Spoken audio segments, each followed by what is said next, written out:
வணக்கம். கன்று வளர்ப்பு பாகம் 2. இன்னைக்கு நம்ம என்ன பார்க்க போறோம்னா, முதல் 24 மணி நேரத்தில் என்னென்னலாம் பண்ணணும். முதல் வீடியோவில் வந்து முதல் 1 மணி நேரத்தில் என்ன பண்ணணும்னு பார்த்தோம். இந்த வீடியோவில் முதல் 24 மணி நேரத்தில் என்னென்னலாம் பண்ணணும் அப்படிங்கிறத பார்க்கலாம்.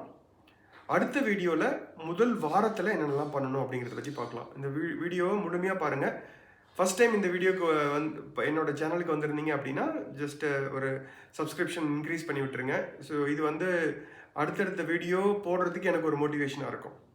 ஸோ இப்போ வந்து முதல் 24 மணி நேரம் அதில் என்னென்னலாம் பண்ணணும் அப்படின்னு சொல்லி பார்க்கும் பொழுது ஃபஸ்ட்டு நம்ம பண்ணுறது என்னென்னா, இப்போ நம்ம கொலஸ்ட்ரம் கொடுத்துட்டோம், அதனுடைய தொப்புள் கொடி மேலாண்மை பண்ணிட்டோம். அடுத்ததாக அதனுடைய ரெக்கார்டு ஃபஸ்ட்டு வந்து அதுக்கு ஒரு டேக் போடணும். சப்போஸ் நீங்கள் டேக் சிஸ்டம் வச்சுருந்தீங்கன்னா அதுக்கு ஒரு டேக் போடுங்க.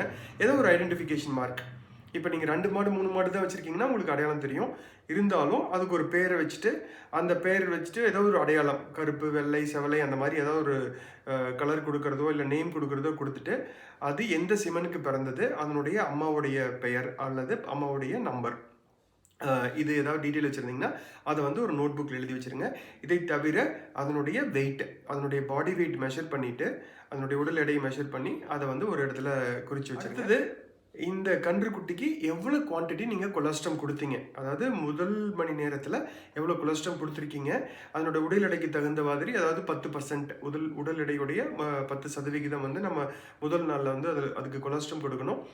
ஃபஸ்ட் டைம், அதாவது முதல் 1 மணி நேரத்தில்.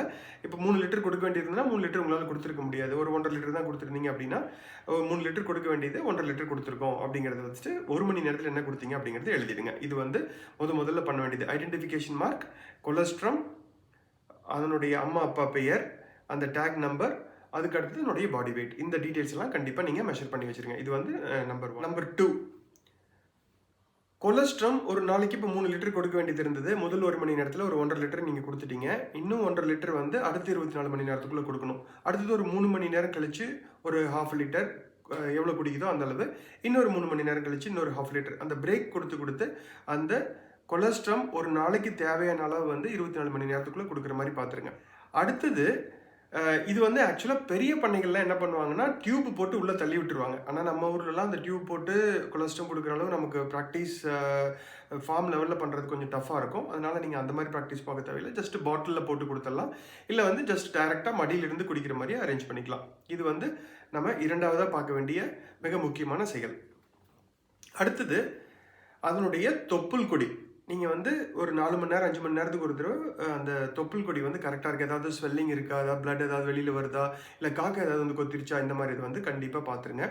அடுத்தது ஒரு 5-6 மணி நேரம் கழிச்சு திருப்பி ஒரு டிங்சர், நீங்கள் காலையில் என்ன பண்ணீங்களோ, அது கண்ணு பிறந்தோடனே முதல் மணி நேரத்தில் என்ன பண்ணீங்களோ அதை அப்படியே ரிப்பீட் பண்ணிவிடுங்க. இது வந்து நீங்கள் 3வதாக செய்ய வேண்டியது. அடுத்ததான் அந்த கன்றுக்குட்டி வந்து எவ்வளோ அலர்ட்டாக இருக்குது அப்படிங்கிறது வந்து நம்ம முக்கியமாக பார்க்க வேண்டியது இருக்குது. ஏன்னா இந்த கன்றுக்குட்டி வந்து கரெக்டாக செட் ஆகிருக்கா, அலர்ட்டாக இருக்கான்னா, கண்ணு பிரைட்டாக இருக்கா, காது வந்து கரெக்டாக ஆடிட்டு இருக்கா, திரும்பி பார்க்குதா, நம்ம கூப்பிட்டோம்னா திரும்பி பார்க்குதா, ஓப்பன் பண்ணி விட்டிங்கன்னா நல்லா ஜம்ப் பண்ணி ஓடுதா, இதெல்லாம் வந்து நீங்கள் முதல் நாளில் நீங்கள் பார்க்க வேண்டியது. இதில் ஏதாவது பிரச்சனை இருந்ததுன்னா இமீடியட்டாக ஒரு அலர்ட் பண்ணிடுங்க டாக்டருக்கு வந்து, சார் இந்த மாதிரி ஒரு பிரச்சனை இருக்குது, ஏதாவது பண்ணணுமா, அலர்ட் இல்லாமல் இருக்குது, படுத்துக்கிட்டே இருக்குது, பால் குடிக்க மாட்டேங்குது அப்படிங்கிறதெல்லாம் இருந்ததுன்னா கண்டிப்பாக நீங்கள் வந்து டாக்டர்கிட்ட கன்சல்ட் பண்ணிக்கங்க. ஏன்னா அது வந்து நீங்கள் கஷ்டப்பட்டு உருவாக்கின கன்றுக்குட்டியை முதல் நாள் நீங்கள் பார்க்க வேண்டியது வந்து ரொம்ப கேர்ஃபுல்லாக இருந்ததுனா தான் அடுத்த அது அந்த கன்றுக்குட்டி பெருசாகிட்டு அதிலிருந்து வர பாலுடைய அளவோ அதனுடைய ஹெல்த் எல்லாமே வந்து பெட்டராக இருக்கும். அடுத்த வீடியோவில் முதல் வாரத்தில் என்னென்னலாம் பண்ணணும், என்னென்னலாம் பண்ணக்கூடாது அப்படிங்கிறது அடுத்த சண்டே வரப்போகிற வீடியோவில் பார்க்கலாம். இந்த வீடியோ உங்களுக்கு கண்டிப்பாக பிடிச்சிருக்குன்னு நினைக்கிறேன். இன்கேஸ் உங்களுக்கு ஏதாவது டவுட் இருந்ததுனாலோ இல்லை ஏதாவது கிளாரிஃபிகேஷன் தேவைப்பட்டாலோ கமெண்ட்டில் டைப் பண்ணி விட்டுருங்க. கண்டிப்பாக நான் உங்களுக்கு ரெஸ்பாண்ட் பண்ணுறேன். மீண்டும் அடுத்த வீடியோவில் சந்திப்போம். நன்றி.